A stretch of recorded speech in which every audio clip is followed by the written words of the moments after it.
জানিয়ে দিলে যে এটি একটি ফাউল।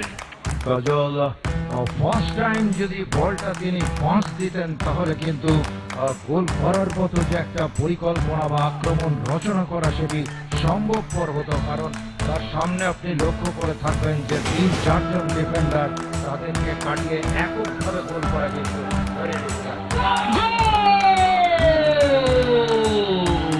প্রথমবারের মতো বাংলাদেশ গোল আদায় করলো সারাবাংলায়। 9 নম্বর জার্সি পরিহিত খেলোয়াড় পেনাল্টি বক্সের মধ্যে একেবারে অরক্ষিতভাবে বলবো ফাঁকায় পেয়ে যান। পুরোপুরি শটে তিনি গোলরক্ষক ভীষণ মোহাম্মদকে পরাভূত করে গোল পৌঁছে দেন শ্রীলঙ্কা দলে। ফলে খেলার ফলাফল বাংলাদেশ 1, শ্রীলঙ্কা 0। বাংলাদেশ আগে বলেছে এখন প্রথম ম্যাচে মনে থাকার কথা, প্রথম হাতে 42 মিনিট কোনো গোল করতে পারেনি। পরবর্তীতে মাত্র 4 মিনিট এবং 45 মিনিট খেলে তার 7টি গোল করতে পেরেছে। 7-0 গোলের ব্যবধানে বাংলাদেশ কি সম্ভাবনা রয়েছে কিনা?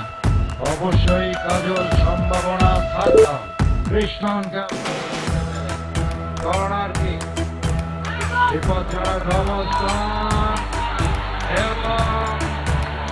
এবং রেফারির মাঝে হ্যান্ডবল এবং পেনাল্টি বক্সের মধ্যে হ্যান্ডবল হওয়া মানে রেফারির মাঝে মানে পেনাল্টি। দেখুন কিভাবে পেনাল্টি হলো, সরাসরি গিয়ে 11 নম্বর জার্সি পরিহিত খেলোয়াড় বাংলাদেশ দলের ইব্রাহিম যে শট নেন শ্রীলঙ্কা দলের দক্ষিণ দলের একজন খেলোয়াড়ের বাঁ হাতে দিয়ে লাগে। ওমান থেকে আগত রেফারি আব্দুল্লাহ মোহাম্মদ আল হেলালির সঙ্গে সঙ্গে পেনাল্টির বাঁশি বাজান। প্রচুর দর্শক জন খেলায় কিন্তু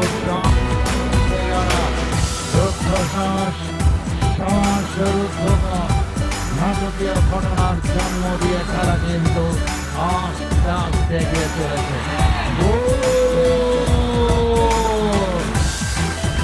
খেলার ফলাফল বাংলাদেশ 2, শ্রীলঙ্কা 0।